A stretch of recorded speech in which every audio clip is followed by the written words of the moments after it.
ഇന്ന് കൊച്ചിയിൽ സംഭവിച്ച മറ്റൊരു പ്രധാനപ്പെട്ട വാർത്തയിലേക്കാണ്. കൊച്ചി മെട്രോ പില്ലറിൽ കുടുങ്ങിയ പൂച്ചയെ രക്ഷിക്കാനുള്ള ദൗത്യം രാത്രി 11 മണിയോടെ പുനരാരംഭിക്കും.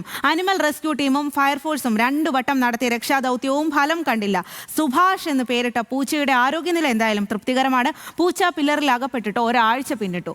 ജോയ്മോൻ ആണ് ഇന്ന് മുഴുവൻ. ജോയ്മോൻ ഏകദേശം അവിടെ ആയിരുന്നു എന്നുള്ളതാണ്. ആ മെട്രോ പില്ലറിന് താഴെ പൂച്ച രക്ഷപ്പെടുമോ ഇല്ലയോ എന്നറിയാനുള്ള വിവരങ്ങൾ ജോയ്മോനാണ് നൽകിക്കൊണ്ടിരുന്നത്. ജോയി, എന്തായാലും ഇനിയിപ്പോൾ 11 മണിക്ക് വീണ്ടും രക്ഷാദൗത്യം പുനരാരംഭിക്കും എന്നാണ് പറയുന്നത്.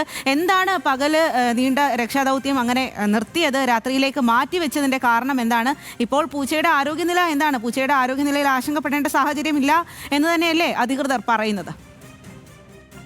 അതേ സ്വാതി, പൂച്ചയുടെ ആരോഗ്യനിലയിൽ ആശങ്കപ്പെടേണ്ടതൊന്നും തന്നെയില്ല എന്നാണ് അധികൃതരുടെ ഭാഗത്തു നിന്ന് നമുക്ക് ലഭിച്ച വിവരങ്ങൾ. അതായത് 2 തവണ സ്വാതി പറഞ്ഞതുപോലെ തന്നെ 2 തവണ ഇന്ന് സുഭാഷിനെ താഴെ വെക്കാനുള്ള രക്ഷാപ്രവർത്തനവുമായി ഈ ആനിമൽ റെസ്ക്യൂവും അതുപോലെ തന്നെ ഫയർഫോഴ്സ് സംഘവും ഒരുമിച്ച് സംയുക്തമായി ഈ രക്ഷാപ്രവർത്തനം നടത്തിയിരുന്നു. പക്ഷേ ഈ ഘട്ടത്തിലെല്ലാം വെല്ലുവിളിയായി മാറിയിരുന്നത് ഈ കലൂർ 556 നമ്പർ പില്ലറിലെ ഈ പില്ലറിന് ചുറ്റും ഈ പൂച്ചേനെ അല്ലെങ്കിൽ സുഭാഷിനെ രക്ഷപ്പെടുത്താനായിട്ട് ഈ സേനാംഗങ്ങൾ ചെല്ലുമ്പോഴും അത് പരിഭ്രാന്തി കൊണ്ടാവണം. അതായത് ഒരാഴ്ചയിലേറെയായി ഇത്തരത്തിൽ ഈ തിരക്കുള്ള ഒരു മേഖലയിൽ, അത് മെട്രോയുടെ താഴെ മെട്രോ ഓടുന്ന പില്ലറിൽ ഇത്തരത്തിൽ ഒരാഴ്ചയോളം കടന്നു വരുന്നേണ്ട ഒരു പരിഭ്രാന്തിയിലാണ് ഈ പൂച്ച. അപ്പോൾ ഈ ഇത്തരത്തിൽ രക്ഷപ്പെടുത്താൻ ഇവർ ചെല്ലുമ്പോഴെല്ലാം പലവിധ മാർഗങ്ങൾ അവർ നോക്കി. അതായത് ഈ മീൻ കഷ്ണം കാണിച്ച് പൂച്ചയെ ആകർഷിക്കാനും അതുപോലെ തന്നെ മറ്റ് പലവിധ മാർഗങ്ങൾ നോക്കിയെങ്കിലും അതിന് സാധിക്കാതെ വന്നു. അതായത് പൂച്ച ഇവരെ കാണുമ്പോൾ മറുവശത്തേക്ക് ചാടി കടക്കുകയാണ് ചെയ്തിരുന്നത്. അപ്പോൾ ഏറെ ആശങ്കകൾ ഉണ്ടായിരുന്നു ഈ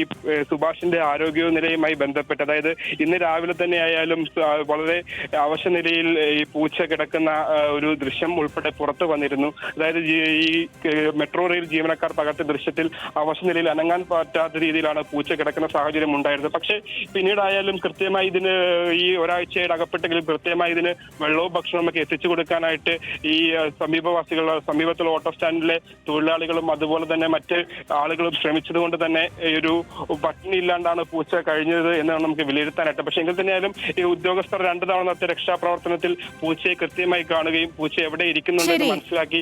അതിൽ തന്നെയായാലും പൂച്ചയ്ക്ക് ആരോഗ്യസ്ഥിതിയിൽ ആശങ്കയൊന്നുമില്ല എന്ന് തന്നെയാണ് സേതു മനസ്സിലായത്. എങ്കിൽ തന്നെയാലും ഇന്ന് രാത്രിയോടുകൂടി, അതായത് 11 മണി. ശരി ജോയ്, എന്തായാലും നമുക്ക് രാത്രിയിൽ ഈ രക്ഷാദൗത്യം വീണ്ടും പുനരാരംഭിക്കുമ്പോൾ മടങ്ങിയെത്താം. എന്തായാലും സുഭാഷിന്റെ രക്ഷപ്പെടൽ കാണാൻ അല്ലെങ്കിൽ ആ രക്ഷാദൗത്യം കാണാൻ കേരളം മുഴുവൻ കാത്തിരിക്കുകയാണ്. അതുകൊണ്ട് വീണ്ടും ആ സമയത്ത് വീണ്ടും ആ ദൃശ്യങ്ങളിലേക്കൊക്കെ നമുക്ക് മടങ്ങിയെത്താം എന്നുള്ളതാണ്.